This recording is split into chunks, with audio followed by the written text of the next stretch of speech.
Bom dia.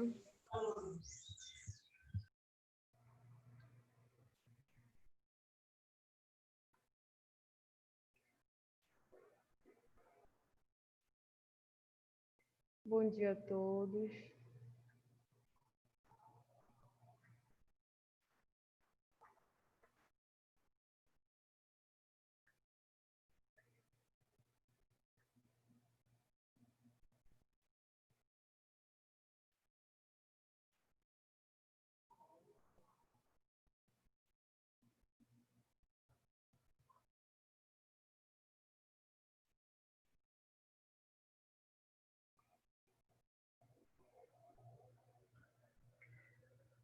Bom dia, Neliane. Bom dia, Brenda.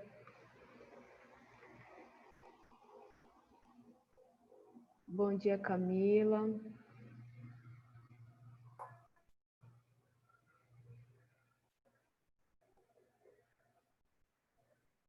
Como estão hoje? Tudo bem? Alguém ficou com hematomas da coleta de ontem no braço?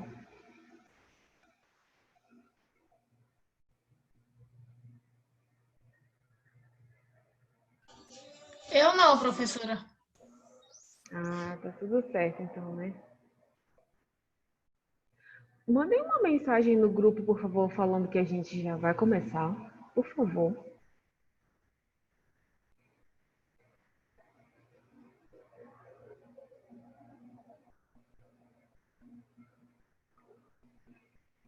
Vamos ver se entra mais alguém para a gente começar. Hoje nós vamos ver a teoria, né, do que nós fizemos ontem. Eu sempre gosto de começar pela teoria, porém, né, a gente não teve uma aula, mas não tem problema nenhum não, tá? A gente vai conseguir entender direitinho o que acontece na reação que nós vimos ontem, né, do teste rápido. E algumas doenças também relacionadas, algumas doenças que nós podemos fazer com o teste rápido e dar essa resposta, né, para o paciente em até 30 minutos. A maioria dos testes eles são feitos de 10 a 15 minutos, mas alguns também são considerados rápidos. Eles podem levar até 30 minutos para serem executados.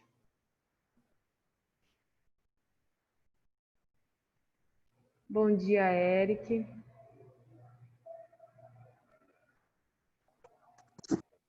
Bom dia, professor.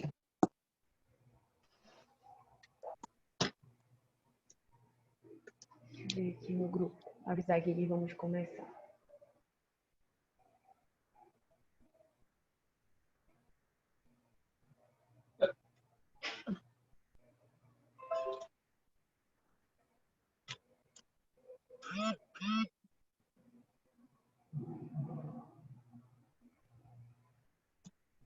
Como foi o final de semana de vocês? Ontem a gente nem conversou sobre isso. Foi legal? Aproveitaram, descansaram bastante? Mais ou menos, professor. Mais ou menos? Poxa, eu achei que vocês fossem aproveitar e descansar em um feriadão. Porque a minha avó tem um apartamento lá em Mosqueira, aí a gente teve que ir lá. Só que ela não gosta de pernoitar lá. Então a Ah, gente vai entendi. e volta no mesmo dia e fica cansativo. Poxa, é verdade, era para vocês terem ficado aproveitado lá, né? Sábado, domingo, segunda. Pois é. Mas deu para descansar a mente ou vocês tiveram outras obrigações para fazer? Deu para adiantar algumas coisas, tipo alguns trabalhos que estavam meio atrasados e tal. Tá certo.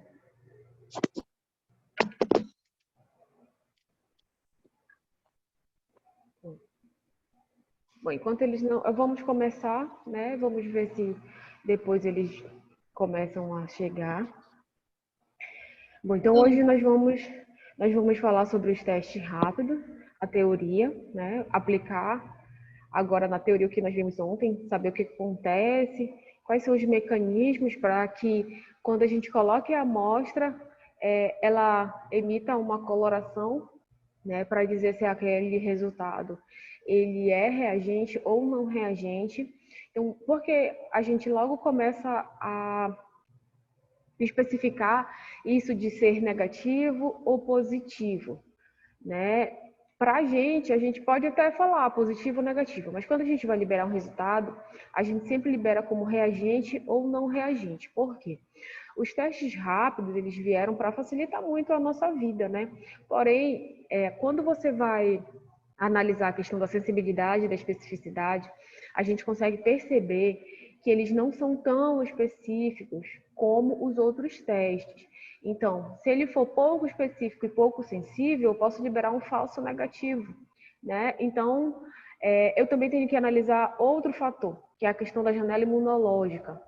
A janela imunológica, já ouviram falar sobre a janela imunológica? Ela deixa um pouquinho as pessoas apreensivas. Por quê? Quando você vai fazer um teste, né? Você, sei lá, viajou, né? E você quer fazer você desconfia que está com alguma doença infecto-contagiosa e você quer fazer um teste rápido. Não que você esteja sintomático, você pode estar assintomático, né? Mas dependendo do que você fez ali na sua viagem, ou se você se relacionou com alguém sem preservativo e tudo mais, aí bate aquele peso na consciência, né? Então a gente quer fazer algum teste diagnóstico para saber se está tudo certo, né? Quais são os principais? Sífilis, HIV, hepatite B, hepatite C. E a janela imunológica, ela vai interferir nesse resultado. A janela imunológica consiste, então, em um período onde o teu organismo ele não está respondendo com anticorpos, né, frente àquela infecção. Então, quando você vai fazer o teste, ele pode dar um falso negativo, tá? Então, às vezes, onde é muito utilizado assim essa anamnese, principalmente quando você vai doar sangue, né? Não sei se alguém aqui é doador de sangue, mas eles sempre fazem muitas perguntas, né? Relacionadas principalmente ao seu modo de vida, né? Se você tem mais de um parceiro sexual, se você usa drogas, se você fez tatuagem, tudo mais. Então, de acordo com o que você vai falar, né, durante esse processo de anamnese, eles vão, com certeza, eles vão fazer todos os tipos de teste, mas eles não podem utilizar, por exemplo, uma pessoa que teve contato sexual sem preservativo, vamos dizer assim, um pouco recente, porque essa pessoa ela pode estar no período de janela imunológica, dar um falso negativo e aquele sangue que vai ser doado, né, para o paciente, ele pode ir com algum micro-organismo. Imagina aí vocês recebendo um sangue de um paciente soropositivo para HIV. Então, vocês vão questionar, depois de muito tempo, né, ao questionamento de como foi que ocorreu essa infecção, essa contaminação, já que vocês tinham todos os cuidados necessários para que não houvesse essa contaminação. Aí vocês lembram que em uma determinada época vocês precisaram de uma transfusão sanguínea.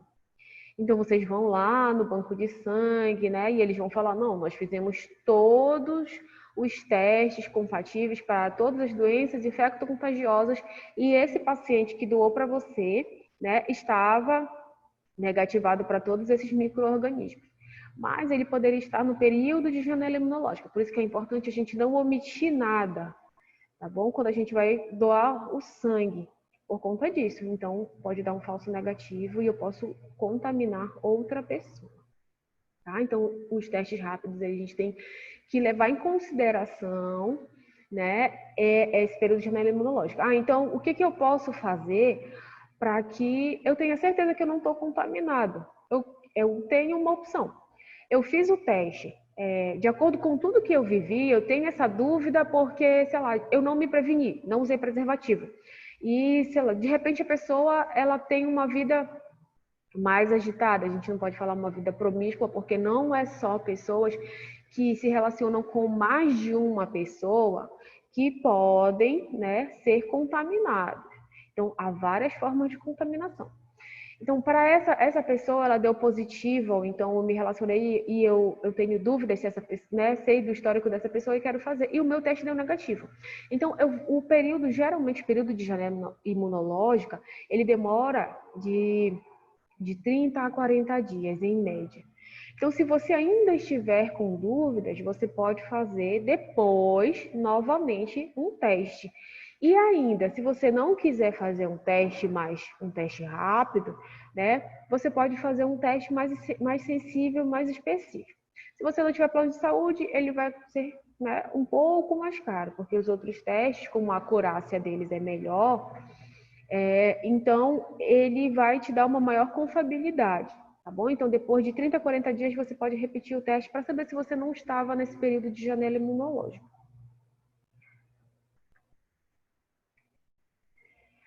Bem, os testes rápidos, eles existem há um tempinho já, né? Antigamente, para você fazer um exame, saber se aquela pessoa ela estava realmente doente ou não, demorava tanto que algumas manifestações clínicas deixavam o prognóstico daquele paciente muito pior. Por exemplo, vou dar um exemplo para vocês. Um paciente contaminado com o HIV, né? Até ele evoluir para AIDS, tem um período, tem algumas características que nós devemos considerar.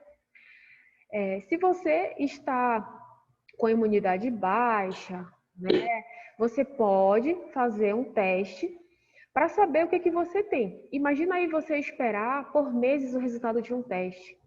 E o teste rápido veio ali para te dar aquele resultado em até 30 minutos. Então, o paciente tem a possibilidade de começar o tratamento muito mais cedo, certo? Então, houve o avanço, né, das tecnologias, desenvolvimento da produção de novos testes. Então, foi um grande avanço na medicina quando eles conseguiram isolar, né, um anticorpo e um antígeno que pudessem ser utilizado como teste rápido para o HIV.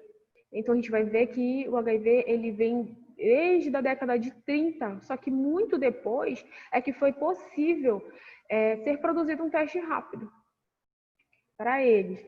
Então, mais recentemente, desde 2005, né, nós temos uma variedade de testes. Então, eu posso ter desde para teste rápido para parasita, para bactérias, para vírus, né? Então, eles vieram aí cada vez mais tomando conta. Então, ele também é chamado de teste de triagem, né? Não sei aqui se alguém já fez um teste de triagem. Neonatal, por exemplo, quando a gente está fazendo, a gente pode fazer, ou já participou de alguma campanha, né? E fizemos, assim como o doador de sangue, a gente faz aquele teste de triagem para saber se a gente está contaminado ou não, tá bom? Então, isso vai dar uma facilidade maior para que o paciente inicie logo o tratamento ou para que eu descarte também a possibilidade de contaminação, tá? Então, a técnica de imunocromatografia, né, que é o mais utilizado no teste rápido, então a gente pode utilizar o da fitinha ou do cassete, como nós vimos, ela começou a ser desenvolvida lá nos anos 60. Né? Então, primeiro ela foi criada para o que a gente viu lá para as proteínas séricas, né? Para as imunoglobulinas, para saber se estava tudo ok ou não. Então, somente depois disso é que foi criado o teste rápido para micro-organismos infectocontagiosos, né?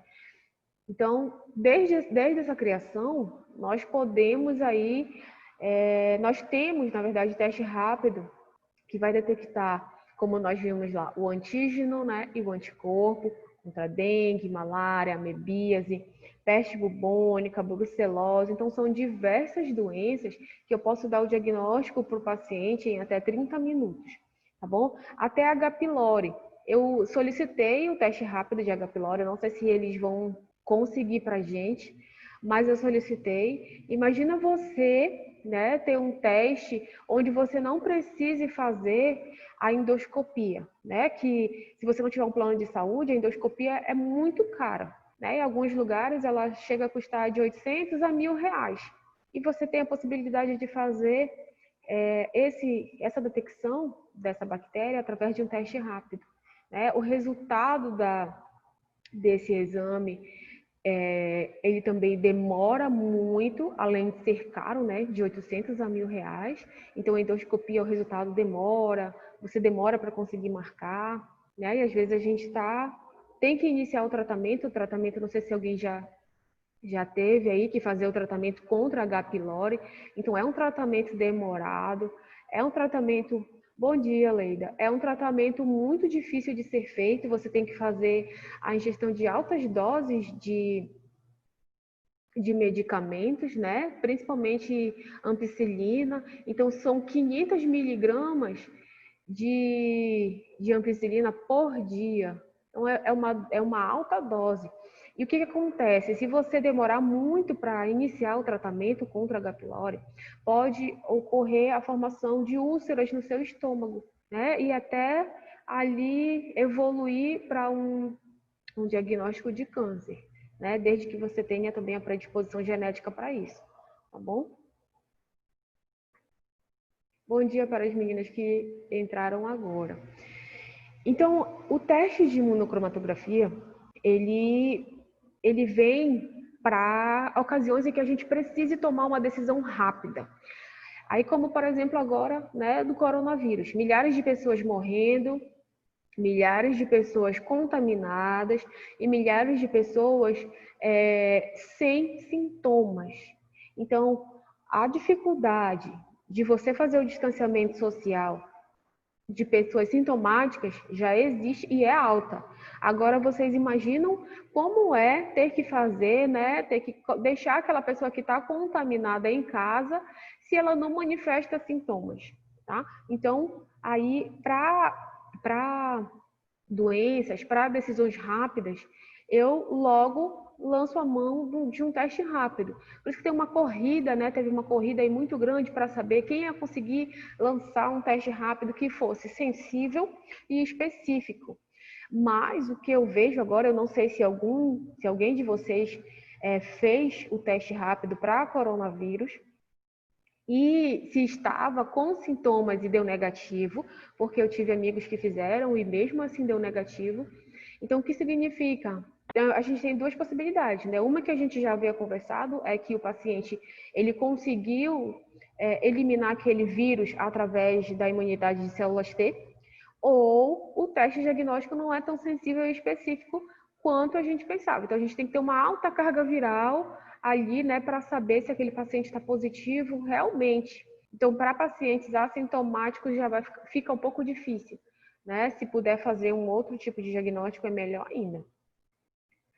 Bom, então esses testes a gente deve fazer de maneira presencial, né? E eu posso utilizar os 3 tipos de amostra: sangue, soro ou plasma. O que vai depender? Vai depender do que eu estou procurando, né? E das informações que o fabricante está me passando ali na bula daquele kit. Então, a primeira coisa que nós temos que fazer ao pegar um kit, seja kit de qualquer coisa, até mesmo um medicamento, né, que a gente deva tomar, é ler a bula, porque com a bula nós vamos saber como é que eu devo proceder com aquele tipo de teste diagnóstico. Vocês perceberam, né, os alunos que vieram ontem, que para uns tipos de teste nós tínhamos que colocar apenas uma gotinha de soro e 2 de reagente. Já para outros, ele já pedia de 30 a 40, né, microlitros de amostra. Então, isso vai interferir muito. Cada teste é de um jeito diferente. Então, a primeira coisa que nós temos que fazer quando a gente pega um teste diagnóstico, é saber o método, né, correto de execução. Então, isso vai depender muito, né, ali do fabricante, tá bom? E aqui é só para mostrar para vocês os tipos de amostras que eu posso fazer. Eu não sei se vocês já viram mais alguns testes. A pessoa que está coletando, né, o técnico, o biomédico, ele vai usar um suave e vai fazer a coleta ali, né, da boca, né? Então, ele pode coletar também o fluido da cavidade bucal. Então, eu posso usar o sangue total, o soro, plasma ou esse suave ali com o sangue, tá? E para teste rápido, nós temos também alguns testes onde eles vão detectar drogas, né? Eu não sei se vocês já viram, não sei se vocês assistem alguma série policial, tem algumas séries na Discovery que é real, assim, tipo, sobre os aeroportos, né? Como a Polícia Federal consegue detectar pessoas que estão trazendo drogas. Primeiro que elas já são um pouco mais nervosas do que as outras, então elas já vão se comportar de uma maneira diferente, né? Aí eles vão passar a bagagem dessas pessoas lá, né, no raio-x, eles conseguem detectar que tem alguma coisa estranha. Quando eles acham, eles pegam um pouco daquele pó e logo eles podem colocar de duas formas. Eles podem fazer o uso do cassetezinho, como a gente fez, coloca um pouco daquele pó e joga uma substância e vai mostrar se é positivo ou não. Ou também eles podem usar um fluido que muda de cor, né, de acordo com a substância que é encontrada ali. Se for cocaína, quanto mais pura for a cocaína, mais forte é a coloração daquele pó, né? Então, é uma outra forma ali de diagnóstico. Então, para esse teste, né, todos os testes, nós temos os princípios, né? Então, para esse teste, a gente pode tanto utilizar os antígenos quanto os anticorpos, como nós vimos lá, né, no caso do dengue, né, do teste para dengue. Então, como é que eu vou saber o que eu devo pesquisar? Né? Um pouquinho mais lá para frente, nós vamos falar sobre essa questão da curva epidemiológica, né? Os dias, eu acho que nós já conversamos sobre isso, né? De acordo com os dias de infecção, eu posso fazer a detecção do antígeno e com o passar do tempo, eu posso fazer a detecção do anticorpo. Então, o que isso vai determinar? O médico vai te perguntar há quanto tempo tu estás apresentando aqueles sintomas, né? Tu vai dizer, eu estou apresentando aqueles sintomas há uns 5 dias, né? Então, até 5 dias, 5, 6 dias, a gente consegue fazer o diagnóstico viral eficiente com né, o imunocromatográfico, com o ELISA. Então, se eu estou procurando, né, o próprio micro-organismo, né, então eu quero procurar o antígeno. E o que eu vou ter absorvido ali na minha placa? O anticorpo. Né? E se eu estou procurando a resposta que aquele indivíduo deu, eu estou procurando o anticorpo. Então, o que eu vou ter ali na minha placa? Eu vou ter o antígeno. Tá? Então, aqui ele fala que a gente pode fazer a detecção de antígenos, onde nós vamos utilizar os anticorpos, né? Vamos utilizar também algo que sirva para marcar, para mostrar uma cor, né? Então, eu sei que aquele meu teste ele é reagente ou não reagente, porque ele vai me mostrar uma coloração. A Mônica colocou ontem lá no grupo, né, a foto dos testes que ela fez. Alguns não funcionaram, né? Então, alguns foram invalidados, mas outros funcionaram, certo? Então, o que é importante a gente saber? A linha controle apareceu, então quer dizer que o teste está funcionando, certo?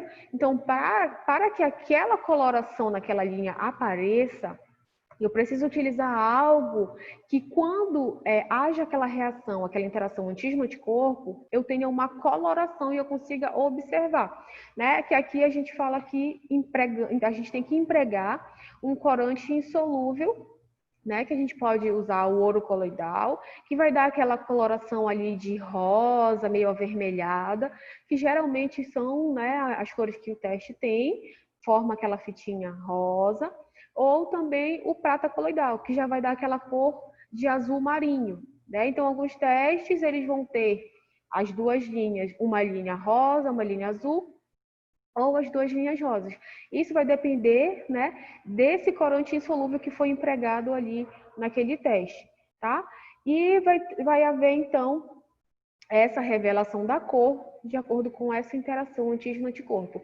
Então por que alguns testes não funcionaram? Por exemplo, a Mônica lá mostrou um teste que estava invalidado. O que pode acontecer nesses casos? O teste pode estar fora da validade, o teste pode estar muito velho, o tipo de acondicionamento do teste pode influenciar muito, né? Se você colocou a quantidade exata, né, do teste, ou alguns testes mesmo que eles são muito ruins e não funcionam de jeito nenhum, tá bom? E nesses casos, a gente vai repetir. Eu acho que a Mônica até repetiu 1 ou 2 vezes ou algum teste e mesmo assim não funcionou, né?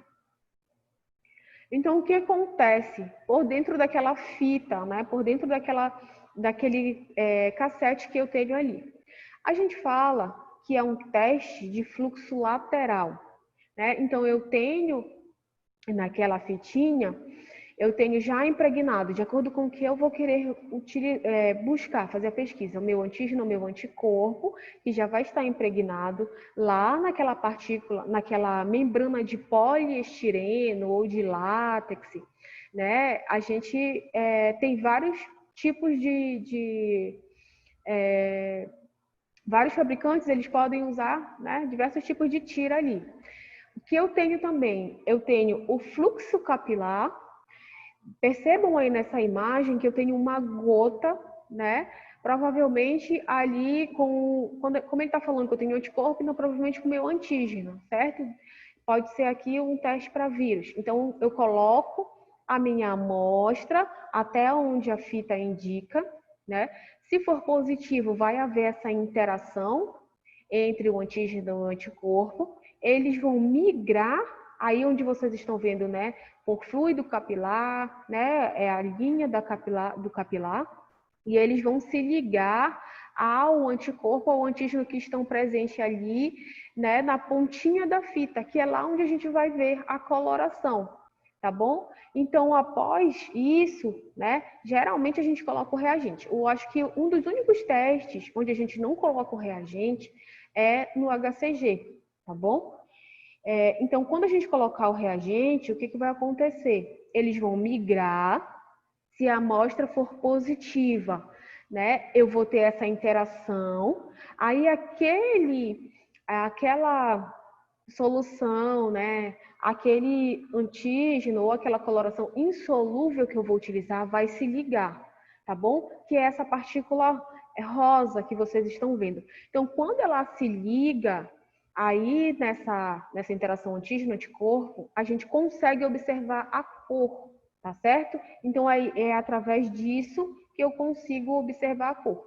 Se não houver essa ligação, né, eu não consigo observar a cor. E aí, então, tem que funcionar ao menos a linha controle, tá bom? A linha controle, ela tem que funcionar para validar o nosso teste. Então, aqui eu peguei um exemplo, né, de um teste imunocromatográfico feito, deixa eu voltar aqui só para... Pronto. De um teste imunocromatográfico feito para a detecção da proteína NS1 do vírus dengue, né? Então, aqui eu tenho a minha amostra, né, de um paciente que está infectado. Eu tenho o meu conjugado, esse anti-S1 é o anticorpo, né? Porque se eu estou procurando a proteína do vírus, significa que eu estou procurando o antígeno, né? Então, se eu estou procurando o antígeno, eu tenho o anticorpo dissolvido ali na minha membrana, já com alguma coisa que me dê uma cor. Nesse caso aqui, né, é o ouro coloidal. Então, provavelmente, quando eu for ver a positividade desse teste, ele vai me dar uma linha vermelha, meio rosa, meio vermelho, tá bom? Então, como eu tenho o antígeno nessa amostra, ele vai se ligar, né, formando ali aquele conjugado. Eu vou colocar o meu reagente que vem ali no meu teste e eles vão formar como se fosse um sanduíche, né? O meu anticorpo dissolvido ali na placa, o meu antígeno e o meu segundo anticorpo que eu tenho no reagente, tá? Então, vai aparecer a positividade, né, ali do teste, que significa dizer que o paciente ele está positivo, né? Aquele teste foi reagente e tem que aparecer também a linha controle, né? Para mostrar que o teste ele é validado, tá bom? Nesse caso aqui ele está mostrando, né, que o fluxo de migração é por capilaridade e essa fita utilizada é uma fita de nitrocelulose, tá bom? Alguma dúvida até aí? Se vocês tiverem alguma dúvida, podem ficar à vontade. Então, como a gente viu ontem, nós utilizamos lá 2 tipos de teste, né? Um era com a fita, né? E outro era com com um cassetezinho, que é mais ou menos como nós estamos vendo aqui na imagem. Então, eu tenho a minha área onde eu vou colocar a amostra do paciente e o meu reagente. Eu tenho a linha, né, T, que é de teste, que significa dizer que se aparecer é reagente ou não reagente, então a linha T ela está relacionada com a amostra do paciente, e eu tenho o C, que é o controle para validar o teste. Então, eu coloquei a amostra, né, dependendo lá do que a gente tiver lido, né, relacionado à amostra, pode ser sangue, soro ou plasma, certo? Coloquei o meu tampão e então vai ocorrer esse fluxo lateral da mesma forma que ocorre com a fitinha, né, de imunocromatografia. Então, aqui, nesse exemplo, eu tenho um paciente com amostra reagente, tá bom? Eu tenho também um outro tipo de teste que ele já é um pouco diferente. Então, eu tenho uma área para colocar a amostra, mais o tampão, né? Então, esse teste ele vem com 2 tipos de tampões. Então, eu tenho uma área para colocar a minha amostra e o tampão, e eu tenho um outro orifício para colocar o outro tampão, que é o conjugado enzimático, né? A enzima, ela vai estar principalmente ligada quando eu tenho a interação antígeno-anticorpo mais a minha molécula que vai dar a cor, a enzima quebra e emite a luz, tá bom? Então, isso é o conjugado enzimático. E aí eu vou poder também analisar da mesma forma. A linha T apareceu, então é um teste reagente. O controle apareceu, né? Então é um teste que está validado.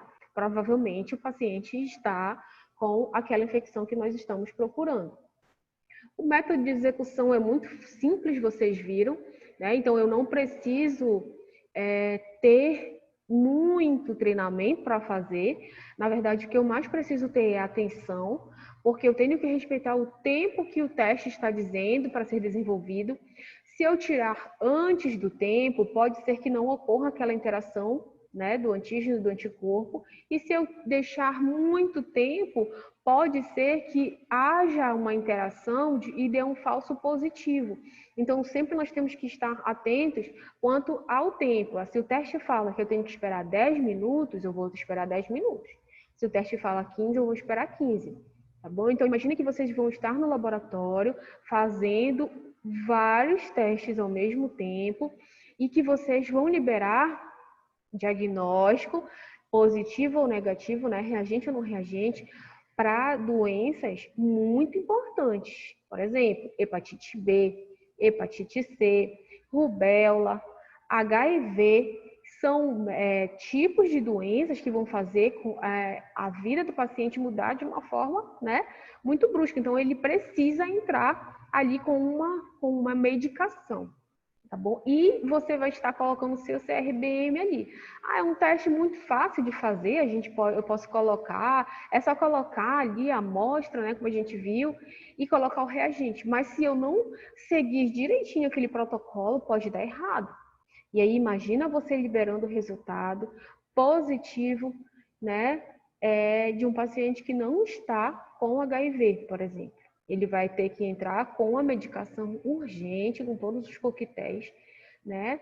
E depois ele vai descobrir que ele não está positivo.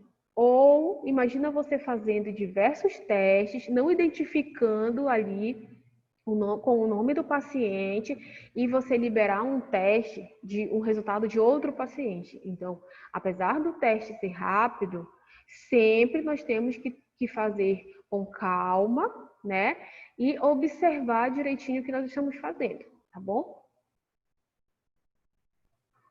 Então, aqui em relação à interpretação dos resultados, né? Quando é que eu vou ter um resultado positivo? Quando é que eu vou ter um resultado negativo? Bom, o resultado positivo, geralmente nós vamos ver 2 linhas, né? Vai aparecer a linha controle e a linha do teste. Então, essa intensidade da linha teste, que é a linha da amostra do paciente, ela pode variar de acordo com a concentração do micro-organismo que eu estou procurando ali naquela amostra, tá bom? Então, ela pode ficar muito intensa ou não. Nesses casos, se ficar aparecendo bem fraquinho, muito fraquinho, a gente pode repetir o teste, porque geralmente quando aparece, né, de acordo com a sensibilidade e especificidade do teste, geralmente quando aparece só uma linha ali bem fraquinha, o teste é considerado positivo, tá? Mas aí para doenças como HIV, por exemplo, se ficar assim desse jeito, é necessário que a gente repita o teste. Ou que o paciente faça um teste mais específico, tá bom? Bom, e resultado negativo, né? O resultado negativo, eu não vou ter aquela interação antígeno-anticorpo e só vai aparecer, então, o teste, a linha controle, tá bom? Então, só vai aparecer a linha controle. E em casos de não aparecer, como foi no caso da Mônica, né, que ela fez alguns testes rápidos lá e não apareceu nada, nem a linha controle, então eu vou considerar, né, o teste invalidado. O que eu posso ter, né? Insuficiência de micro-organismo ou insuficiência da amostra ou insuficiência daquele reagente que eu vou utilizar, né? E nós temos que repetir, então, o teste, tá bom? Com uma nova tira. Eu nunca posso liberar um teste como não reagente se o meu controle não aparecer, tá certo? Bom, em relação às características, né, nós vamos ver aqui a vantagem e a desvantagem. Bom, ele é o teste imunocromatográfico, ele é um teste de triagem, né? Então, o médico ele pode passar ali para você um teste de triagem para HIV, para rubéola, para sífilis, e depois ele entrar com um método mais específico, né? Então, isso possibilita com que o paciente ganhe tempo e um prognóstico, né? Um diagnóstico mais rápido e a entrada com a medicação ou não mais rápida, tá? Então, eles são testes qualitativos, porque eu só consigo observar se é reagente ou não reagente. Eu não consigo mensurar a quantidade de micro-organismo que está presente ali naquele meu teste, né? Então, ele é um teste de triagem. Ele é um teste que a gente pode executar de 10 a 30 minutos. Geralmente, ali, os testes eles são feitos em 15 minutos. É um teste econômico, né? Porque ali você compra um kit, por exemplo, você paga ali, sei lá, agora do coronavírus, né? Da Covid, você paga R$ 200, R$ 300 e vem 50 testes. Então, você pode fazer em várias pessoas, né? É um teste econômico se comparado aos outros testes, como biologia molecular ou o ELISA. É de fácil interpretação, né? Apareceu o meu controle, eu só tenho que observar se a linha T apareceu, né? Então, ele vai ser reagente ou não reagente. Então, qualquer pessoa consegue fazer a identificação do resultado, a interpretação do resultado. Eu consigo fazer a observação através dos meus olhos, não preciso de um microscópio, não preciso de um aparato sofisticado, né? E alguns testes, eles são tão bons quanto o ELISA de terceira geração. Então, eles são muito sensíveis e muito específicos. Quais são as desvantagens desse teste, né? Dos testes rápidos? É que eu não tenho para todos os tipos de micro-organismos, porque vai depender muito de como é o comportamento daquele micro-organismo no paciente. Vou dar um exemplo para vocês. O HTLV, por exemplo, né? É uma doença tão grave quanto o HIV, porém a gente não tem um teste rápido para ele, porque as partículas virais, as cópias de partículas virais, elas são muito baixas na corrente sanguínea. Então a gente não consegue saber se o paciente está infectado com HTLV ou não. Para isso a gente precisa de um teste muito mais específico, até de uma biologia molecular. Então, a desvantagem desse teste é relacionado também a alguns, a sensibilidade, especificidade e também que eu não tenho para todos os tipos de micro-organismos, tá bom? Alguma dúvida até aqui? Entenderam como é que funciona? O tipo, como é que ocorre? O que ocorre lá na membrana de nitrocelulose? Tá tudo bem até aqui? Eu gostaria que vocês participassem. Lembra que quando vocês participam, né? É muito melhor a nossa interação. Então, falem comigo se vocês têm dúvidas ou não. Agora nós vamos começar a ver, né, algumas doenças onde eu posso empregar esse tipo de diagnóstico. Professora, eu tinha feito uma pergunta para a senhora lá. Só que a senhora, como estava explicando agora aí, eu já entendi. Perdão, eu não vi. Ah, tá. Isso, eu não tinha. Desculpa, Leida, eu não tinha visto. Não Porque, problemas. olha só, no caso do coronavírus, né? Como eu falei, alguns amigos fizeram um teste, eles estavam no período de sintomas da doença, então o vírus ainda estava circulante ali na corrente sanguínea. Foram fazer o teste, assim, com febre, dor no corpo e tudo mais, e o teste deu negativo. E aí a gente entra naquelas duas possibilidades, né? Imunidade por célula T ou inespecificidade do teste, né? Pouca sensibilidade também. Então, muita gente não confia no teste rápido, né, contra o Covid, porque mesmo já tendo tido, ele dá negativo, ele dá não reagente, na verdade. Então, às vezes não vale a pena você pagar, por exemplo, 200, 300 reais para fazer um teste rápido, né? Sendo que ele tem pouca especificidade, pouca sensibilidade. Então, é complicado. É melhor fazer assim, se a empresa oferecer, ou se tiver alguma campanha, aí sim. Certo. Bom, então agora nós vamos ver. Eu solicitei o kit, né? Tanto para Covid quanto HIV. HTLV não, que a gente não tem, mas sífilis, eu pedi todos esses testes diferentes, tá? Hepatite C, hepatite B. E vamos ver aqui um pouquinho dessas doenças e correlacionar a importância delas, né? Para que a gente tenha um teste rápido. Porque essas doenças foram escolhidas e muitos estudos foram feitos a partir, né, dessas doenças para o desenvolvimento desses testes rápidos.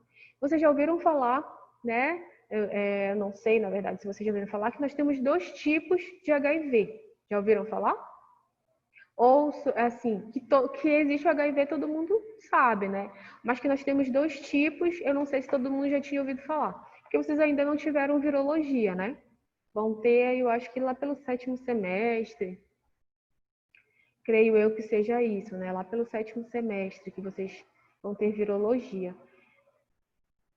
Sim, tá.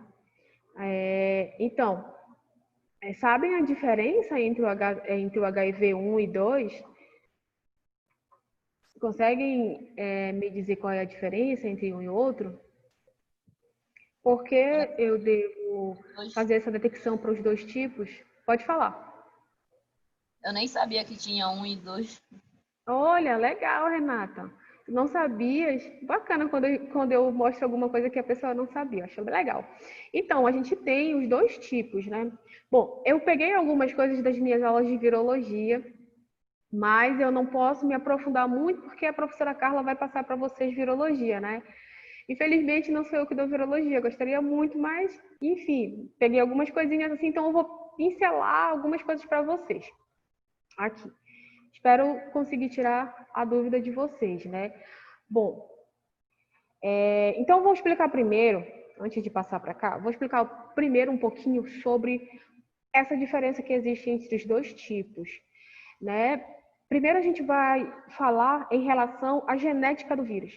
Então, dentro do material genético do vírus, eu tenho algumas diferenças proteicas, por exemplo, algumas proteínas, que vai fazer com que eles sejam diferentes. Assim como nós somos seres humanos, mas temos as nossas diferenças entre um e outro, os vírus também possuem essa capacidade. Então, de acordo com o grau de infecção que ele pode causar e o material genético, eles podem ser considerados diferentes. Então, quando a gente vai fazer análise genética do tipo HIV1 e do tipo HIV2, a gente consegue perceber que eles são diferentes. Tanto que um pouquinho mais para trás, a gente só via falar de HIV do tipo 1. Né? Até hoje, pouco se ouve falar do HIV tipo 2. Por quê? Porque em relação à epidemiologia, né, se você for fazer um estudo epidemiológico na população, a gente vai perceber que mais existe a contaminação pelo tipo 1 do que pelo tipo 2. Né? Então, a gente já tem aí essa característica genética, né, que já dá uma grande diferença, característica genética de um e outro. E nós temos também a gente fala o poder, né, o alto grau de virulência, né, dos vírus. Então, o HIV do tipo 1 ele é mais virulento do que o HIV tipo 2, por isso ele se sobressai na população. E também temos a origem dos vírus, que são origens diferentes, que eu acho que eu coloquei um slide para mostrar um pouco isso. Então, qual a diferença entre os dois? Características genéticas diferentes, então o HIV1 tem mutações que o HIV2 não tem, por conta disso pode ser que ele seja mais virulento do que o tipo 2, e a origem deles são diferentes também, né? Então, até aí, né, deu para entender direitinho qual é a diferença, né? Então, para um pouquinho, né, lá do histórico, como eu falei para vocês, o HIV ele surgiu lá na década de 30, muito antigamente, era associado mais, né, na questão dos homossexuais. Eu não sei se alguém sabe por quê, né? O HIV é ainda muito relacionado com a questão da homossexualidade. Eu gostaria que vocês me dissessem se vocês sabem ou se vocês não sabem o porquê disso, né? Só que ele só foi identificado muito tempo depois, né? Mais de 50 anos depois. Desde a sua descoberta, desde o primeiro surgimento até a sua identificação, mais 51 anos, mais ou menos. Então, como é que eu sei? Né? Se ele surgiu em 1930, mas só foi descoberto em 1981, como é que eu sei que ele surgiu lá em 1930? Para isso, para eu saber disso, eu posso usar a bioinformática. Tem uma ferramenta, um método de estudo que a gente chama de relógio molecular. Esse relógio molecular, ele estima aproximadamente o ano de surgimento daquele micro-organismo. Quando a gente fez o relógio, né, quando na verdade os pesquisadores fizeram o relógio molecular do HIV, perceberam que ele havia surgido há muito tempo atrás. Esse relógio, ele vai te mostrando mesmo o ano, né, que provavelmente aquele micro-organismo surgiu. Então é muito bacana, né, a gente fazer essa busca, que foi o que eu fiz no meu mestrado e no meu doutorado, né? Eu fiz o relógio molecular de amostras de rotavírus e eu descobri que amostras que foram descobertas aqui em 2009, por exemplo, elas tinham origem lá em 1950, lá em 1970, tá? Então, olha só, o vírus ele leva um tempo para sofrer mutação, certo? Então, quanto maior o tempo, né, do surgimento, mais mutações ele acumula. E quanto mais mutações ele acumula, mais fácil é dele ser mais agressivo em relação ao hospedeiro, tá bom? Então, a partir do momento em que eles descobriram o vírus e tudo mais, eles perceberam que alguns pacientes eles evoluíam para um quadro mais grave, que é o que a gente chama de AIDS. Né? Sabem qual é a diferença, né? Por que eu não posso dizer que o paciente ele tem AIDS se ele tiver o HIV? Me contem aí, alguém me fala aí. Por favor, se sabe o que é, se sabe por quê, né? Bom, ele foi descoberto, né? Primeiramente lá em homossexuais, né? Lá nos Estados Unidos. Eu queria que alguém chutasse aí alguma coisa do porquê que vocês acham que ele foi descoberto, que ele é associado muito ao homossexual, tá? Ainda estou esperando essa resposta, ao menos eu não sei. E, bom, a partir dessa descoberta, lá em 1981, morreu o primeiro paciente com AIDS, que foi chamado de paciente zero, né? Que é da onde eles acreditam que tudo começou, tá bom? Então, sempre quando a gente descobre a origem, como, por exemplo, lá em Wuhan, foi a origem, né, desse novo coronavírus, e eles encontraram o paciente zero. Então, começou nesse paciente, tá bom? Então, o nome HIV ele surgiu só muito depois, em 1986, e a primeira droga, né, disponível que foi produzida contra o HIV só foi em 1987. Então, muito tempo depois. Isso, milhares de pessoas já haviam morrido, né, por conta dessa infecção. Bom, o que eu quero que vocês me digam é se a gente pode dizer que todo paciente que está infectado com o HIV, ele já está com AIDS, né? E por quê? Ou se vocês sabem, se vocês não sabem. E por que ele é mais associado aos homossexuais? Vocês sabem por que ele é mais associado aos homossexuais? Alguém chuta aí? Porque eu acho que foi um tabu isso na década de 80, né? Marcou na época do Cazuzas, ele era homossexual, e ele acabou que ele ficou com esse símbolo, né, dessa doença, assim, marcou muito essa geração. E devido a não usarem, né, preservativos, uso de drogas.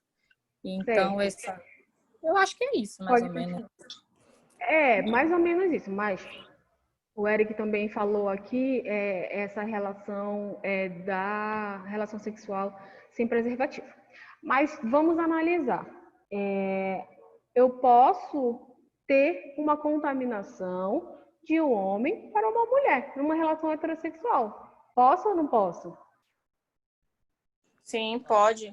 Posso. Mas então por que eu tenho sem preservativo, né? Mas então por que eu tenho uma maior possibilidade entre homossexuais do sexo masculino? Acho que foi devido ao estudo que fizeram, pesquisa, né? De dados que apontaram que o maior número de contaminados foi da classe de homossexual. Se bem que isso já mudou bastante essa realidade, né? Sim. Então, deixa eu ver se eu coloquei uma imagem aqui. Ah, tá. Mas antes, vou deixar essa pergunta aí. Mas antes eu quero mostrar para vocês a origem, né? Que eu falei para vocês que é uma origem diferente. Então, aqui, para o HIV do tipo 1, que foi o primeiro descoberto, né? Dos tipos de HIV, ele vem lá do Pan troglodita troglodita. Já é um chimpanzé de porte maior. Tá? E o HIV do tipo 2, ele já vem do Xót Mangabey, que é um macaco de porte menor. Então, aqui, né, para mostrar para vocês a origem. Então, a gente tem características genéticas diferentes, nós temos um grau de virulência diferente, nós temos origem diferente. Então, o tipo 1, ele veio do troglodita, do Pan troglodita troglodita, que é um tipo de chimpanzé grande, e do HIV tipo 2, ele veio do Xót Mangabey. Deixa eu ver se eu coloquei aqui uma imagem para a gente falar um pouquinho mais sobre isso. Bom, então como é que se ele veio lá do chimpanzé, né, para cá, entrou em contato com o humano, como foi que ele conseguiu transpor essa barreira? Lá, né, na África, eles têm muito uma questão cultural. Tudo que é cultural é muito difícil de você tirar. Então, lá, eles têm um festival onde eles caçam gorilas, né, chimpanzés, e até mesmo por uma questão de alimentação. Eles entram em contato diretamente com esses animais contaminados, então provavelmente eles entraram em contato com esse animal contaminado, né? Eles usam também o sangue desse animal para fins medicinais, então eles acreditam, então eles têm contato direto, né, com esse animal, e provavelmente foi daí que veio essa forma de contaminação. Bom, o que acontece ali? Eu acho que eu não coloquei a imagem. O que acontece ali para aquele paciente, para que o HIV seja mais associado ao homossexual do sexo masculino do que o feminino? O tipo de tecido. Como assim um tipo de tecido? Bom, a porta de entrada do vírus, né? A próxima aula eu trago para vocês verem. O tipo de tecido ali existente no ânus, ele é diferente do tipo de tecido existente na vagina. A probabilidade de eu me infectar através de uma relação sexual sem preservativo, de forma anal, é muito maior do que eu me contaminar, me infectar através do sexo da vagina, né? Então, por conta disso, é que era mais associado aos homossexuais do sexo masculino. Então, eu vou dar um exemplo aqui para vocês, é mais ou menos isso que acontece. Eu tenho ali, né, a minha cavidade vaginal, o meu tecido vaginal mais ou menos disposto dessa forma, tá? Então, imagina que a minha célula que ele vai infectar, o CD4, ele está bem aqui pertinho do meu dedo. Então, ele tem uma barreira muito grande para ele se infectar. E o meu organismo, ele pode sim destruir o vírus, tá? Ele pode destruir o vírus. Quando ele não pode destruir o HIV? Quando o HIV já colocou o material genético dele no meu. Mas se ele não tiver colocado, o meu organismo pode sim destruir. Então, o tecido vaginal, ele é mais ou menos disposto dessa forma. Então, o vírus tem várias barreiras até conseguir contaminar a célula, né, que ele tem ali a afinidade. Já o tecido do ânus, ele é dessa forma, vamos dizer assim. Então, ele tem rapidamente ele consegue, né, fazer essa infecção das células, tá? Então, por conta dessa disposição do tecido, né, que é diferente, a gente tem um tecido escamocolunar na vagina e um outro tipo de tecido ali no ânus, a possibilidade de infecção pelo sexo anal sem preservativo é muito maior. Lá na década de 80 e até mesmo agora, o sexo anal agora, na verdade, que começa a se falar um pouco mais, mas geralmente, né, não se falava muito entre o sexo anal entre homem e mulher. Acontecia mais entre pessoas do mesmo sexo e do sexo masculino. Então, por conta disso, mais pessoas do sexo masculino eram infectadas. Vocês conseguiram entender o porquê? Tem essa diferença do tecido, né? Então, quando alguém perguntar para vocês, por que então mais os homossexuais do sexo masculino são infectados em relação ao feminino? Vocês conseguiram entender a diferença? Consegui entender e fiquei surpresa, porque eu não sabia dessa informação. Isso. Quando eu mostrar, eu vou trazer a imagem, vocês vão ver como é legal, porque a gente consegue ver as células, as principais células, porque primeiramente ele vai entrar em contato ali com o macrófago, com uma célula dendrítica, e elas vão servir de cavalo de Troia, né? Elas vão apresentar para o CD4 e ele vai logo contaminar o CD4, certo? Então, lá no tecido do ânus é muito mais fácil dele fazer a contaminação. É como, por exemplo, o HPV. É muito mais fácil ele fazer né, a porta de entrada pelo canal vaginal, ali pelo útero, né, por conta da disposição do tecido. Então, cada vírus ele tem ali uma diferença. Então, quer dizer que se uma mulher, né, se mulheres naquela época, se a quantidade de pessoas, né, que faziam sexo anal sem preservativos fosse a mesma dos homossexuais, seriam ali tanto homens quanto em mulheres. Porém, né, existia aquele grande tabu, que, como eu falei para vocês agora, que é um pouco mais dito. Então, logo, eles acreditavam que aquele paciente que estava contaminado, ele era, né, homossexual. E só depois de muitos estudos que foi possível comprovar, né, essa questão histológica da disposição do tecido e usado para facilitar a entrada do vírus no organismo. É muito legal, né? Isso que eu digo para vocês, gente. A virologia é fantástica, né? Juntando com a imunologia, então, é ótimo. Bom, e vocês não me disseram se todos os pacientes que estão contaminados com HIV, eles já podem ser considerados como portadores da AIDS. São? O que vocês acham? Pra mim, não. Tipo, no caso, ainda tá só, tipo, no primeiro estágio. Certo. Aí depois que vai se aprofundando, já quando já tá no estágio bem avançado, que já tá com a AIDS em si, né? Isso mesmo. A Leide também falou que para ela não. E vocês sabem o porquê? Tu sabes, Renato, o porquê? O que acontece para que primeiro ele seja só soropositivo e depois ele se torne um portador da síndrome? Olha, professora, eu vou lhe dizer uma coisa. Eu fiz um cabelo de uma cliente que ela falou que a tia dela tem e ela me explicou detalhadamente como é que acontece quando a pessoa tá e não tá. Mas ultimamente, ando muito retardada, assim, tipo, viajando, que eu não consigo lembrar. Eu fiquei, agora que a senhora estava perguntando, tentando lembrar para poder falar. Mas ontem, praticamente, ela me deu uma aula, porque a tia dela explicou tudinho para ela como é a situação, né? Eu não consigo lembrar para me lhe dizer o porquê. Certo. Não, mas tu não estás lerda, né, que falaste. Não, é assim mesmo. É assim mesmo que acontece. Muita informação na nossa cabeça e a gente não absorve todas. Bom, o Eric está arriscando aqui com o nível de carga viral, a lei devido aos anticorpos. Então, bora entender o que acontece nesse processo. Logo que o vírus entra na célula, né, ele vai infectar os linfócitos CD4, aqueles que já estão ali circulantes. Eu vou tentar explicar de uma forma bem simples para vocês, né, porque vocês ainda não tiveram virologia imunobásica faz um pouquinho de tempo, né? Tá, então o que acontece? Então, eu já tenho anticorpos circulantes ali, né?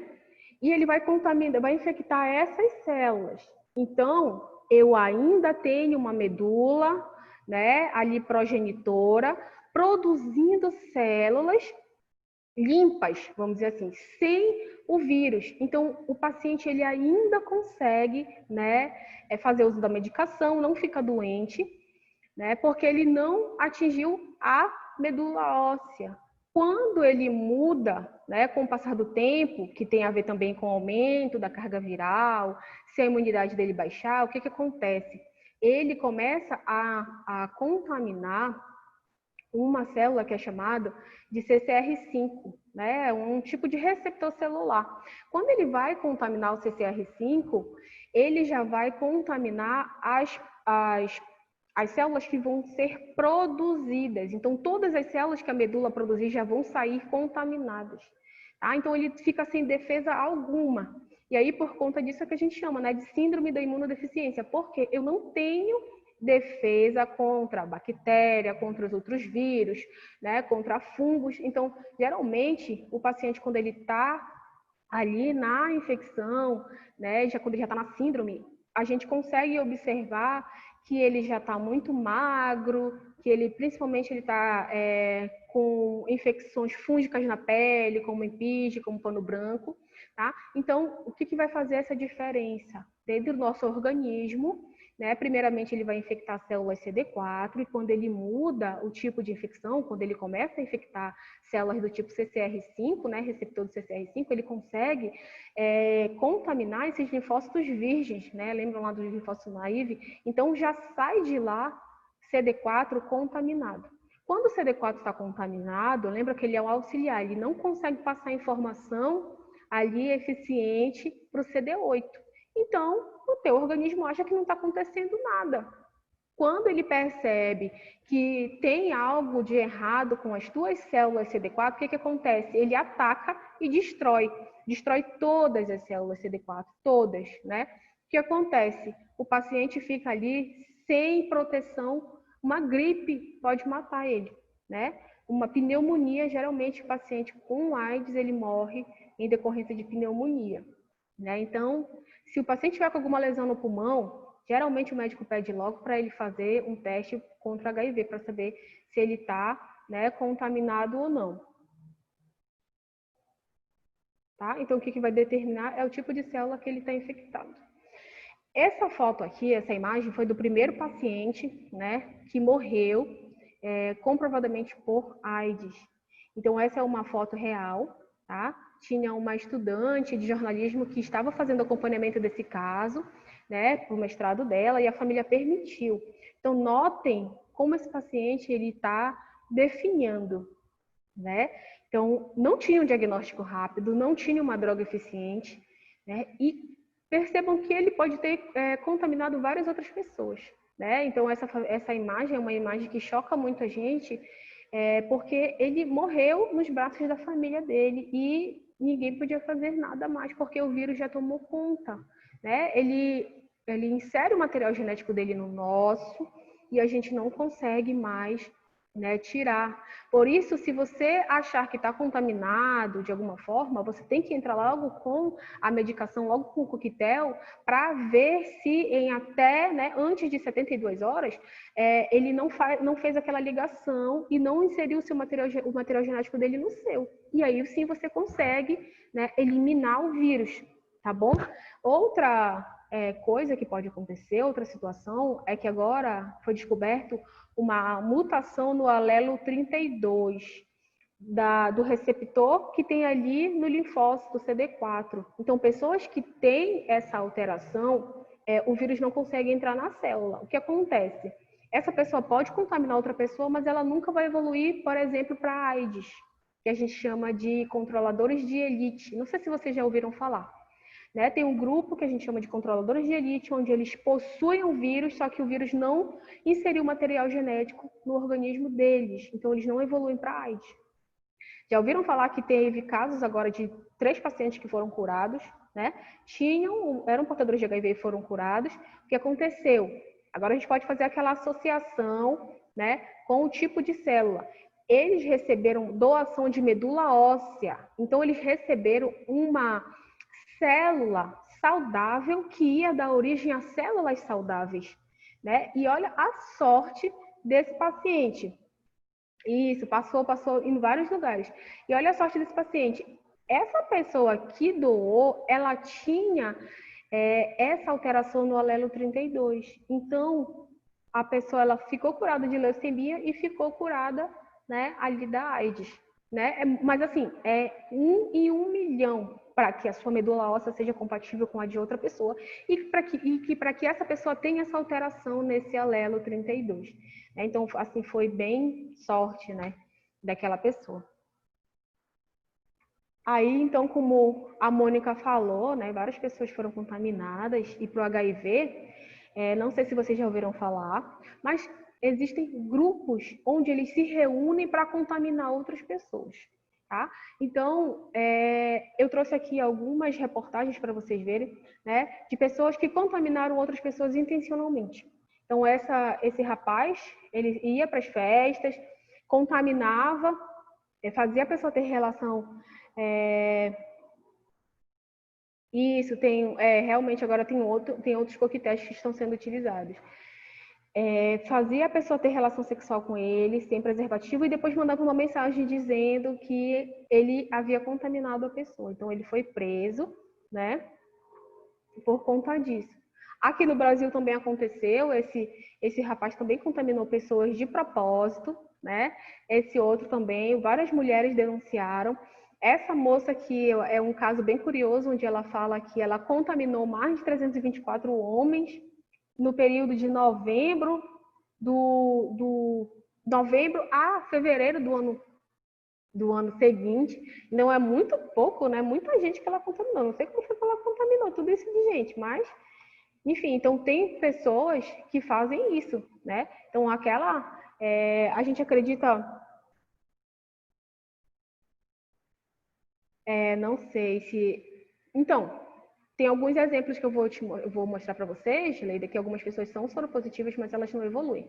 Então, assim, aquela história que a gente ouve muito, né, que alguém vai pegar uma seringa contaminada com sangue, e ela ainda está viva, contaminada com sangue e vai me infectar.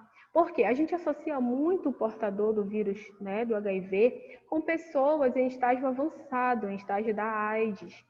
Então, se a gente vê uma pessoa bem vestida, que se comporta de uma maneira bem, se exercita e tudo mais, a gente não vai dizer que aquela pessoa é portadora do vírus. Mas se a gente vê uma pessoa magra, né, ali com várias alterações na pele, a gente vai dizer, não, aí tem alguma coisa errada. Mas se descobriu que nem todo mundo reage da mesma forma. E se o paciente entrar com a medicação, ele vai viver uma vida normal. Então, cuidado com as pessoas que vocês se relacionam, tá bom? Isso fica até mesmo pra gente, porque não é só através do sexo sem preservativo que a gente se contamina, né?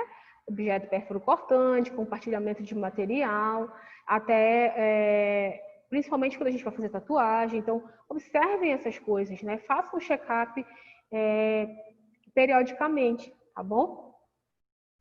Bom, aqui são algumas pessoas, né? Como vocês viram. Até então, quando se descobriam que eles eram portadores do vírus, o vírus só estava contaminando células que já existiam ali, né, no organismo. Eles não tinham ainda o vírus não tinha ainda contaminado, né, a CR5, uma célula do tipo R5, né, que a gente pode falar CXCR5 ou R5. Então ele não tinha contaminado ainda uma célula R5. Quando ele contamina todas as células que o teu organismo fica sem defesa alguma, aí tu começa a evoluir para AIDS.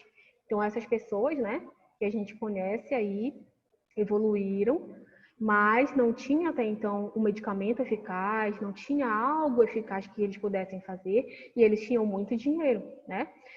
Algumas outras pessoas têm uma resposta diferente. Por exemplo, o Magic Johnson, aquele jogador de basquete, né? O Charlie Sheen, que faz aquele 2 homens e meio, eles são portadores do vírus e eles convivem com o vírus por anos e não manifestam a doença, tá? Então, é peculiaridade, né, de cada indivíduo. Então, percebam, milhares de pessoas já morreram e morrem até hoje vítimas do HIV, certo? Então, um teste rápido, né? Quando chegar o teste, vocês vão ver que a gente vai fazer, que te dá uma resposta em 15 minutos, eu posso, né, fazer ali a medicação do paciente, entrar com soro e tudo mais muito rápido. E aí ele não evolui para AIDS. Por quê? Eu diminuo a quantidade de cópias virais existentes no organismo, assim eu tenho uma maior probabilidade de não infectar as células virgens. Tá? E o meu organismo consegue então, destruir. Então, sempre o paciente com HIV, ele vai fazer esse acompanhamento para saber a carga de CD4. É por isso que eles fazem muito isso, tá? Para saber se está muito baixa, né? Ou se está normal. Se o paciente entrar com uma medicação e o CD4 estiver muito baixo, o médico tem que trocar imediatamente a medicação, porque ele está ficando sem defesa alguma, tá certo? A gente também pode fazer o teste rápido para alguns tipos de arboviroses, né? Já ouviram, sabem o que são arboviroses? Alguém sabe um exemplo aí de arbovirose para me falar? Chutam alguma coisa? O que é uma arbovirose? Muito conhecida aqui na nossa região, endêmica na nossa região, que é transmitido pelo mosquitinho ali, pelo Aedes. A dengue? Isso, É muito a bem. dengue. A dengue, né? A Leida também falou aqui a dengue, o zika, o chikungunya. Então, arboviroses, né, são doenças transmitidas ao homem por artrópodes, né? Invertebrados. Tá? Então, qualquer tipo de doença onde eu tenho um artrópode invertebrado fazendo essa transmissão, né, eu posso chamar de arbovirose. Então, aqui a gente tem também, né, para arbovirose. Então, na nossa região, como é endêmico, as pessoas acham, alguém de vocês já teve dengue? Porque geralmente as pessoas falam, eu já peguei dengue, Eu já. tá tudo bem. Já? Quais foram os sintomas que tu tiveste? Febre, logo no final fiquei toda manchada, toda pintada de vermelho, corpo inteiro. Certo. A Leida também está dizendo que já teve, né? Então, pro dengue, o vírus, que eu falo, quando a gente fala da doença, a gente fala a dengue, né? Quando a gente fala do vírus, a gente fala o dengue. Então, quando a gente é contaminado com o vírus da dengue, a gente tem 4 sorotipos. Isso significa que eu tenho 4 tipos de vírus com características genéticas diferentes, né? E isso vai me trazer um problemão relacionado à dengue, que a gente vai ver aqui o porquê. Então, aqui para o dengue, a gente tem algo que a gente chama de pecado original. O que acontece? Por exemplo, a Mônica e a Leida tiveram, né, esse contato com um tipo de sorotipo do dengue. Vamos dizer que elas tiveram contato com o tipo 1. Produziram anticorpos contra o tipo 1. Mas elas não têm anticorpos contra o tipo 2, nem contra o tipo 3, nem contra o tipo 4. Se elas entrarem em contato novamente com o outro sorotipo, o 2, por exemplo, elas podem evoluir para uma dengue hemorrágica. Por quê? Porque vai ser produzido mais anticorpos. Então, eu já tenho os anticorpos para o tipo 1, agora eu tenho para os anticorpos para o tipo 2. Quanto mais anticorpos eu tiver, maior vai ser a minha inflamação, mais células efetoras ali destruindo aquele tecido, tá? Se o paciente chegar a ter a infecção por outro sorotipo, ele pode ainda, até no segundo sorotipo, ele já pode evoluir para uma dengue hemorrágica. Então, geralmente, essas pessoas que tiveram, eu já peguei dengue várias vezes, geralmente foi o mesmo sorotipo. Porque quando é um sorotipo diferente, a gente tem manifestações clínicas muito diferentes por conta disso, né? Que a gente fala de efeito ADE, né? Esse efeito ADE é uma resposta do anticorpo, né? Uma resposta do nosso organismo dependente do anticorpo. Então, para cada sorotipo, um tipo de anticorpo diferente, tá? Então, aqui a gente tem, né? Como a gente viu lá no teste,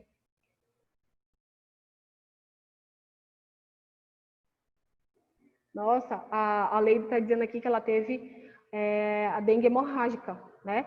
Que ela sangrava pelas vias aéreas, então foi bem grave, né? Então, ainda bem que você conseguiu ali, né, ficar bem, porque geralmente o paciente não consegue, a nível de plaqueta baixa muito e o paciente tem uma hemorragia, não consegue ser controlado. Geralmente, o paciente com dengue hemorrágica, ele pode vir a óbito em 24 horas. Foi Deus mesmo. né? Então, aqui, né, porque a gente tem um antígeno e porque a gente viu que a gente tem um tipo de diagnóstico para anticorpo. Como eu falei, se o paciente tiver até o 5º dia da infecção, eu consigo detectar o vírus. Passando disso, eu consigo detectar os anticorpos que ele produziu. É por isso que eu tenho lá para o dengue um diagnóstico tanto para antígeno quanto para anticorpo do teste rápido, tá? E a Leila está dizendo que fez o uso de bolsa de sangue, né? Porque ela deve ter perdido bastante sangue mesmo. Então, aqui a gente tem os tipos que a gente pode coletar. O soro, né? De 0 a 5 dias, ou o isolamento do vírus, passando disso, ou a busca de anticorpos, tá? Então, aqui, olha só. Então, o que aconteceu? Tu sabes, Leila, me dizer o que aconteceu para que tu tivesse a dengue hemorrágica? O que acontece? Qual é a diferença? Porque um paciente que ele tem, né, só é contaminado com o tipo 1, ele não evolui para hemorragia, e quando ele é contaminado com mais de um sorotipo, ele evolui para hemorragia. Vocês sabem me dizer por quê? Arriscam alguma coisa? Tudo tem a ver com essa questão do pecado original, né? E a questão da produção exacerbada de anticorpos.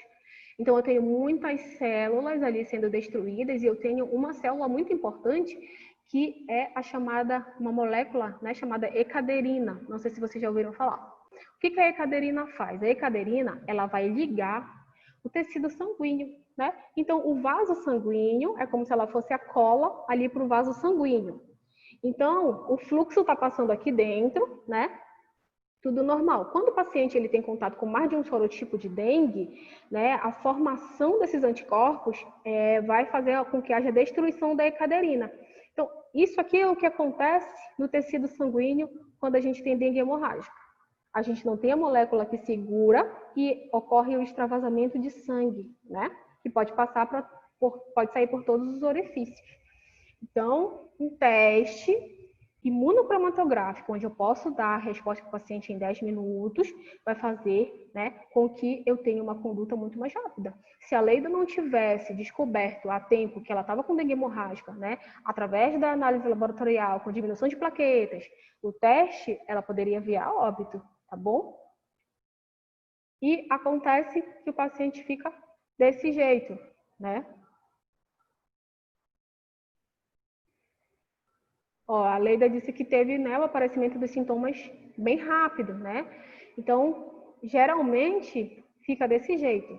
A gente não tem aquela molécula de adesão do tecido sanguíneo e começa a sair sangue, né, por todos os orifícios. Igual como a gente está vendo nessa imagem, tá? Porque a Mônica só teve algumas manchas, né? Aquilo a gente chama de petequias, né? Aquelas manchas, aquelas pintinhas do nosso corpo são microdestruições de tecido, né? Então, são diversas destruições teciduais ali do nosso tecido, né? Onde a gente tem ali a formação daquele pontinho vermelho, são microhemorragias, tá? Então, também era uma característica da doença muito importante, né? Para associar com o diagnóstico. O vírus Zika, né? O Zika também a gente tem um teste rápido, então a partir de 2014 começou um boom ali do vírus Zika, e o que era mais interessante, que ele começou, deve ter sido bem ruim, né? Essa época quando a gente fica doente é bem difícil mesmo. A Leida está dizendo que está passando um filme na cabeça dela agora, né? Então, o vírus Zika ali começou, né, a fazer a manifestação em bebês de uma doença que foi muito grave e é muito grave até hoje. Esse artigo aqui que eu trouxe para vocês verem, ele diz, né, ele mostra que o vírus Zika ele pode ficar em diversas partes do nosso organismo, né? Tanto no epídidymo, né, está relacionado ali com a bolsa escrotal. Então, isso quer dizer que ele pode causar atrofia, né, em homens. Ele pode também estar presente na saliva, na lágrima, secreções sexuais. Então, o Zika veio aí, né, evoluindo e pode estar em qualquer lugar, certo? E imagina que vocês não podem ter filhos de maneira convencional. Aí vocês pedem para fazer para o marido de vocês ou vocês têm a possibilidade de ir até um banco de esperma para fazer aquela inseminação.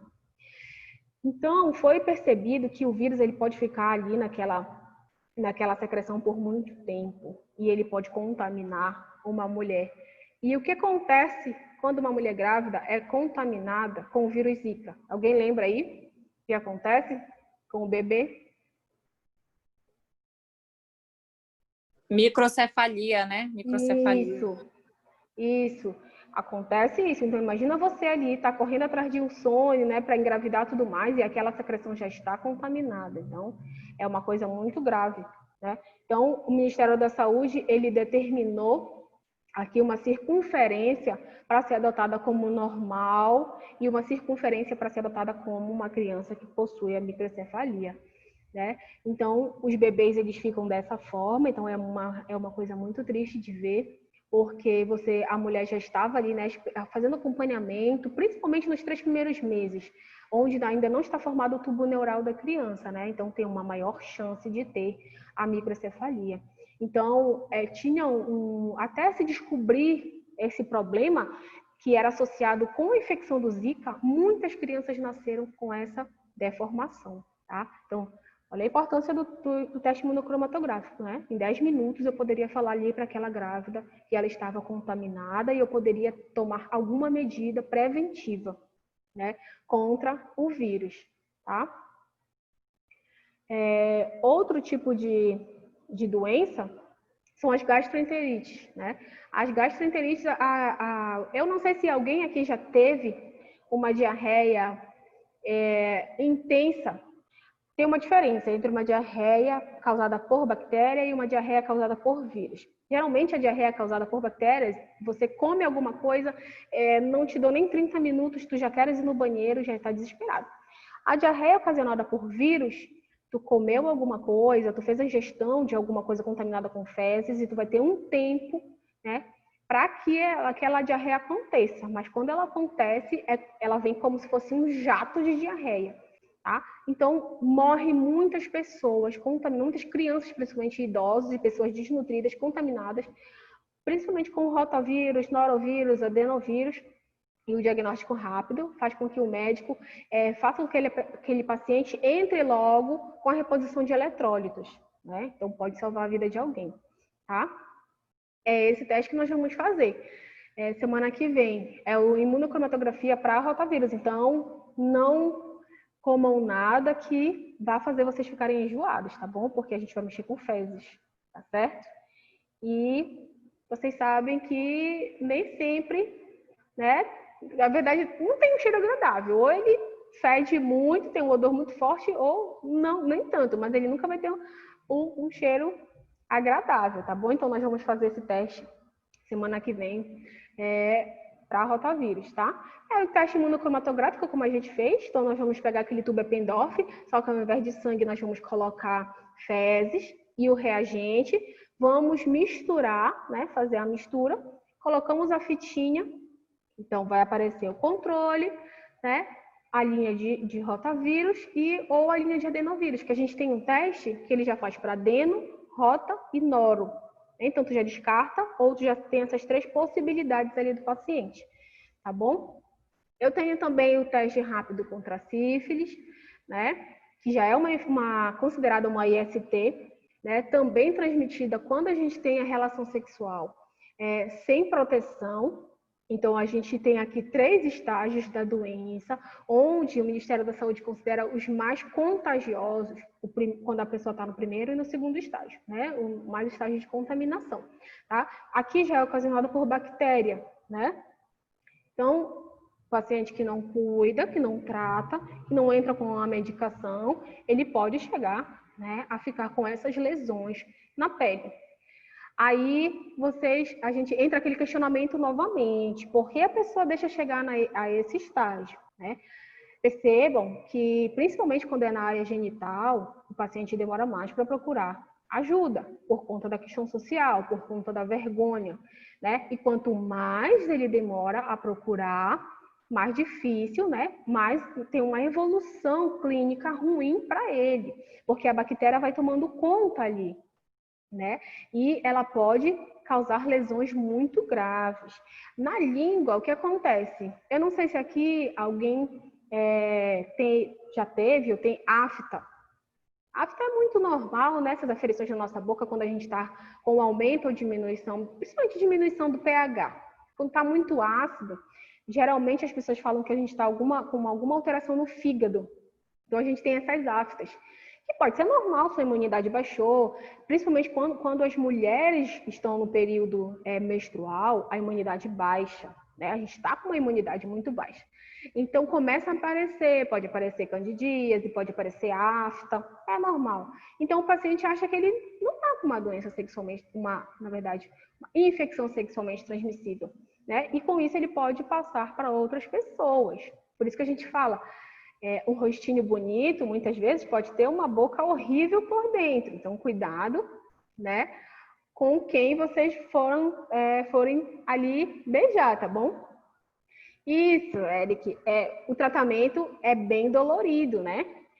São injeções de Bezetacil e deve doer. Na verdade, eu nunca tomei Bezetacil, mas pelo que eu já vi em vídeos e ouvi falar, né, não só contra a sífilis a gente toma Bezetacil, contra outras doenças reumáticas também a gente toma. E é muito dolorido, né? Não sei se alguém aqui já tomou, mas dizem que é muito dolorido mesmo. Então tem que se prevenir, né, contra essas doenças. E a gente tem agora, ainda bem, o teste rápido, né? Olha, a Leida aqui tá rindo. Não ri, Leida, que o negócio é sério, tá? Então, é um tratamento que é rápido, mas é muito dolorido, né? Muito dolorido. Se vocês forem pegar na internet os vídeos de pessoas tomando, né, fazendo uso da Bezetacil, é cada grito horrível que realmente dá vontade de rir, né? Mas assim, imagina vocês, né, que o parceiro de vocês aí tá infectado com uma IST, não falou nada para vocês, né? E aí vocês começam a perceber essas infecções, né? Começa a perceber essas alterações na pele. Ah, entendi. Ela está rindo porque eu falei que, né, sempre o rostinho, a gente deve desconfiar do rostinho lindo, né? Por dentro a gente não sabe como tá. Então, geralmente, é bom a gente sempre fazer. Às vezes, algumas pessoas, quando o médico solicita um exame para doenças infecto-contagiosas, alguma IST, o paciente até fica assim meio desconfiado, desconfortável e até critica o médico. Mas é sempre bom a gente fazer. Principalmente nós que somos da área da saúde. Nós mesmos que temos, né, que ter o pé atrás com as pessoas que a gente se relaciona, né? Não só relação sexual, relação amorosa, mas até compartilhamento de objetos, como talheres, prato, toalha, que para algumas pessoas é super normal. Mas a gente sempre tem que ficar pensando no que pode ter ali, né? No micro-organismo que pode estar presente ali. Imagina a dor que o paciente está sentindo, né? Com uma úlcera dessa, né? Então dói muito, né? Na boca, na língua, não consegue se alimentar direito, né? Então a gente tem que ter ali, ficar atento, né? Nem sempre um rostinho bonito, como eu falei, nem sempre é um rosto bonito por fora, mas por dentro a gente não sabe como é que tá. Outra doença, né, que matou milhões de pessoas foi a peste bubônica ou a peste negra. Eu não sei se vocês lembram, né? Causada também por uma bactéria, a Yersinia. Então, milhares de pessoas, né, morreram na Europa porque foram contaminadas com a peste negra. Então, essa bactéria ela está presente na pulga que fica ali no rato, né, no rato preto. E aí, quando o homem entra em contato com as fezes, com a urina, né, daquele rato, ele vai desenvolver ali a peste negra e é horrível, gente. Essa foto aqui atrás, né, que eram de pessoas usando como se fosse um capacete e esse bico, né, grande assim, eram os médicos que iam na casa dos pacientes que estavam contaminados, tá? Então, milhares de pessoas morreram, né? Porque a doença tem um curso clínico rápido, porque a gente não tinha um teste rápido para saber o que a pessoa tinha. Agora nós temos, né? Então, olha só, o paciente ele ficava com essas alterações, ficavam necrosados, tá? Principalmente as extremidades, tá? Isso aí é porque a bactéria já tomou conta, não tem um fluxo sanguíneo adequado e o paciente evoluiu para necrose tecidual. Então, imagina aí, como se fosse agora o coronavírus para a gente, mas 10.000 vezes mais difícil, mais ruim, porque milhares de pessoas, muito mais pessoas morreram do que na infecção por coronavírus, né? Para aquela época, eram muitas pessoas morrendo desse jeito. Imagina, né? Alguém ficando com a pele completamente em necrose, né? Porque entrou em contato ali com aquela bactéria. O Eric está dizendo que ainda não tem um tratamento específico. Realmente ainda não tem um tratamento específico. E eu, fazendo a pesquisa aqui para vocês, né, atualizando, tem lugares que ainda tem, né, que está tendo surto de peste negra. Não sei se vocês já ouviram falar, mas não só a peste negra, várias doenças a gente pode contrair através da urina do rato.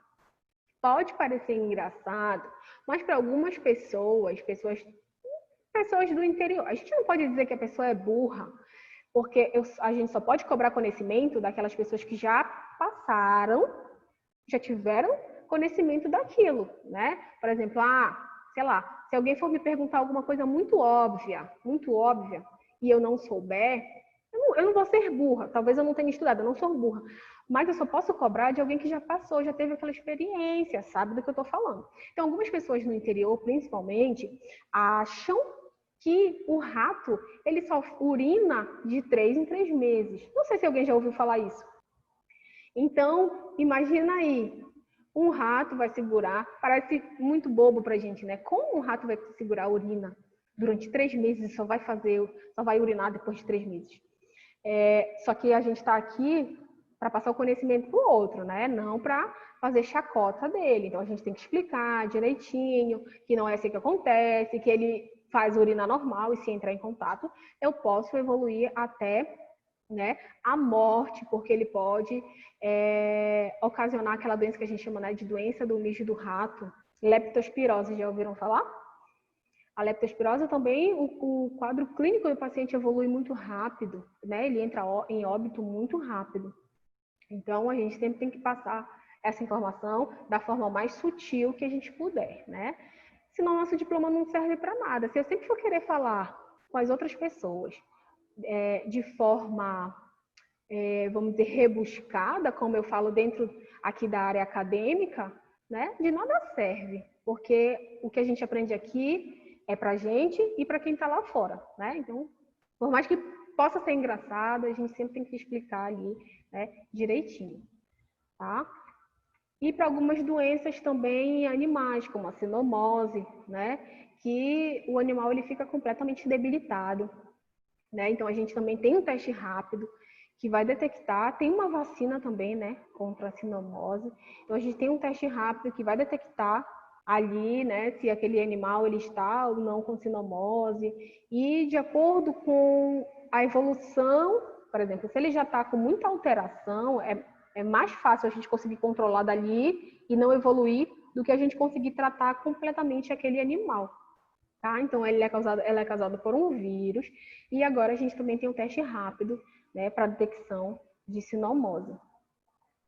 A leishmaniose também, né? A leishmaniose visceral, a gente já tem um teste rápido, então principalmente no interior do estado, a gente tem vários casos de leishmaniose visceral. Já ouviram falar da leishmaniose visceral? Eu estou contando aqui alguns casos para vocês que às vezes pode parecer engraçado, mas é sério. Uma vez eu fui a uma banca da pós-graduação. Quando você está na pós-graduação, supõe-se que você já sabe muita coisa, principalmente quando você está apresentando o seu TCC. Então, não é obrigado a pessoa saber de tudo, que ninguém sabe de tudo. Mas se você estudou para apresentar um TCC sobre aquele tema, você é obrigado a saber o maior número de informações possíveis, né, de acordo com aquele tema. Então, o que aconteceu? Eu fui na banca desse TCC, a minha pergunta foi, né, como era o ciclo de transmissão básico. Ciclo de transmissão, mosquito, palha, né, que vai ali, que faz a hematofagia no cachorro, e fazem hematofagia no ser humano.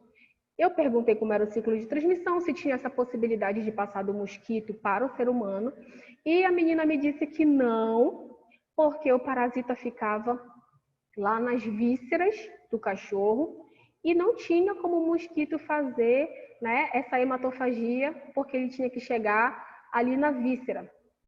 Então, gente, eu não achei engraçado, eu fiquei assustada, porque uma pessoa que está apresentando um TCC falar uma coisa dessa, que não, porque o parasita vai ficar lá na víscera do animal e o mosquito não vai conseguir fazer hematofagia. Então, a gente, né, sempre tem que estudar um pouco a mais para a gente não passar por essas situações. Se fosse uma pessoa leiga, né, que não tivesse no mundo acadêmico, até a gente poderia considerar. Mas uma pessoa que está ali inserida no mundo acadêmico, é difícil a gente aceitar uma resposta dessa, né? Então, estudem bastante, tá? Para que a gente sempre consiga, né, ter o discernimento das coisas. Bom, eu tentei acelerar um pouquinho, tinha muita coisa para mostrar para vocês, várias outras doenças. Vocês têm alguma dúvida em relação aos testes rápidos? Vocês querem perguntar alguma coisa? Querem falar alguma coisa? Tá tudo certo até aqui? Eu não sabia que tinha tantos testes rápidos assim para essas doenças todas, olha. Tem muito mais para muito mais doenças. Eu Ainda estava bem. desatualizada do mundo da saúde, assim, questão de exames. Tem muito mais doenças mesmo. Ainda bem que a gente consegue dar o resultado bem rápido para o paciente. Alguém quer falar mais alguma coisa?